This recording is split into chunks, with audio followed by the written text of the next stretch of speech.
Assalamualaikum warahmatullahi wabarakatuh. Kembali lagi bersama saya Mutiara Oktoriani. Yang kali ini kita akan membahas tentang krisis permintaan dan keadilan sosial, yang nantinya kita akan belajar dari zakat, infak, dan sedekah. Teman-teman, pernahkah teman-teman merasakan bahwa gaji yang sama sekarang sudah tidak cukup lagi? Itu dikarenakan harga barang yang terus-menerus menaik, tetapi gaji stuck di situ-situ saja. Nah, hal inilah yang dinamakan dengan krisis permintaan. Oke. Sebuah kondisi saat daya beli masyarakat melemah drastis. Nah, akibatnya sektor produksi melambat, PHK terjadi di mana-mana, dan ekonomi masuk ke lingkungan kemiskinan. Nah, ini bukan sekedar angka statistik, ini nyata di depan mata kita. Orang-orang kesulitan makan 3 kali dalam sehari, anak-anak putus sekolah, dan usaha kecil pun tutup karena tak ada pembeli. Bahkan di negara dengan ekonomi besar pun kesenjangan ekonomi justru makin terlihat sangat jelas. Wow, sangat miris ya teman-teman. Sementara itu, sebagian kecil masyarakat menumpuk kekayaan yang tidak tersentuh, padahal ada ratusan juta lainnya yang kelaparan. Sistem ekonomi modern telah menciptakan ketimpangan. Pertanyaannya, apakah sistem seperti ini adil? Bagaimana teman-teman? Apakah tidak ada cara lain untuk menyeimbangkan kondisi seperti ini? Nah, mari kita bahas. Nah, kita akan membahas apa sih sebetulnya krisis permintaan ini? Nah, dalam ilmu ekonomi, krisis permintaan terjadi saat masyarakat tidak mampu membeli produk dan jasa dikarenakan tadi penghasilannya yang semakin rendah nilainya. Kemudian setelah itu akan terjadi permintaan barang yang semakin menurun, produksi pun ikut menurun, kemudian pengusaha pun rugi, lalu mereka akan melakukan tindakan pengurangan tenaga kerja ataupun PHK. Nah, setelah itu akan terjadi jumlah pengangguran yang sangat bertambah, teman-teman ya. Nah, ini adalah krisis yang tidak hanya berdampak pada angka ekonomi saja, tapi juga pada kemanusiaan. Nah, Islam memandang keadilan sosial bukan sebagai teori, tapi kewajiban. Dalam Islam, kekayaan bukanlah milik mutlak individu, melainkan amanah. Ada hak orang lain dan dalam harta kita. Nah, yaitu hak fakir miskin, yatim piatu, dan orang yang kesulitan. Kemudian, zakat dan sedekah bukan hanya ibadah spiritual. Dia adalah mekanisme sosial untuk mendistribusikan kekayaan dan menjaga keseimbangan ekonomi. Inilah wujud nyata keadilan sosial dalam Islam. Coba teman-teman bayangkan, seorang pedagang kaya menunaikan zakat dan infak, kemudian zakat tersebut diberikan kepada fakir miskin yang selama ini tidak mampu berbelanja. Kemudian fakir miskin belanja di warung lokal, dan warung lokal pun hidup, lalu belanja ke distributor. Nah, distributor memperkerjakan lebih banyak karyawan lagi. Nah, satu amal ibadah menciptakan efek domino ekonomi. Zakat, infak, sedekah bukan sekedar bantuan sosial. Nah, ia adalah stimulasi ekonomi dengan nilai spiritual tinggi. Bahkan teman-teman, jika seluruh umat Islamnya menunaikan zakat sebesar 2,5%, maka potensi zakat Indonesia bisa mencapai 327 triliun rupiah. Teman-teman, begitulah peran zakat dalam mengatasi permasalahan ekonomi. Nah, hal itu cukup untuk memperdayakan jutaan orang miskin, teman-teman. Menurut saya pribadi ya teman-teman, kita tidak perlu teori rumit untuk membuktikannya. Nah, di banyak tempat di Indonesia, zakat telah menyelamatkan keluarga dari kemiskinan, dari pedagang kaki lima, petani, hingga guru ngaji. Mereka bangkit karena ada yang berbagi. Nah, kemudian zakat bukan hanya menyambung hidup, tapi mengubah hidup. Sederhana, namun dampaknya sangat banyak teman-teman. Nah, kita hidup di dunia yang semakin sulit, tapi kita tidak harus ikut larut dalam ketimpangan. Nah, kita bisa menjadi solusi, kita bisa menjadi jembatan harapan. Zakat, infak, sedekah bukan hanya instrumen spiritual. Ia adalah alat revolusi sosial. Ia menumbuhkan ekonomi, akar rumput, dan menumbuhkan harapan. Kemudian, jika kita ingin negeri ini adil dan makmur, mulailah dari diri kita sendiri.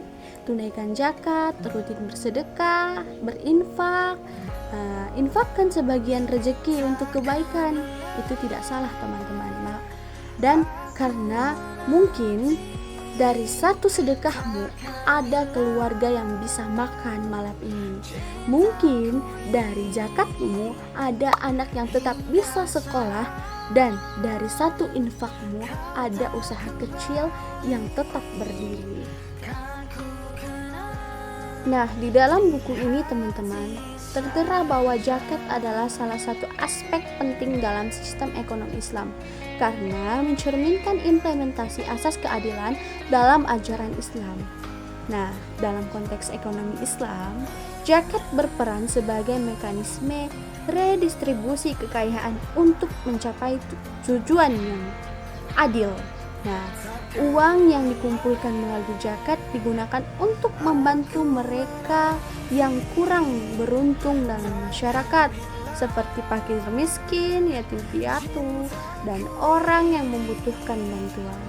Nah, ini menciptakan keseimbangan dalam distribusi kekayaan dan membantu mengurangi kesenjangan sosial.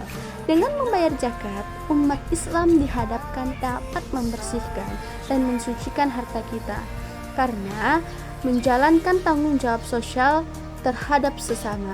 Nah, seperti yang sudah saya katakan tadi, bahwasannya di harta kita itu ada milik hak orang lain. Nah, zakat juga menjadi salah satu cara untuk membentuk solidaritas dan kebersamaan dalam komunitas muslim, mencapai dan menciptakan ikatan sosial yang kuat.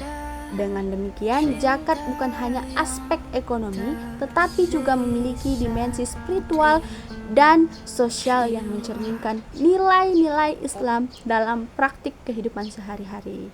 Nah, manajemen zakat dapat didefinisikan sebagai proses mencapai tujuan lembaga zakat melalui orang lain yang melibatkan perencanaan, pengorganisasian, pengarahan, dan pengawasan sumber daya organisasi tersebut.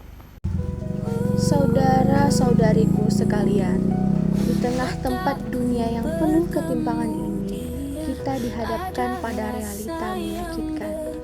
Sebagian kecil menikmati kelimpahan, sementara ada sebagian besar berjuang sekedar untuk makan hari ini saja.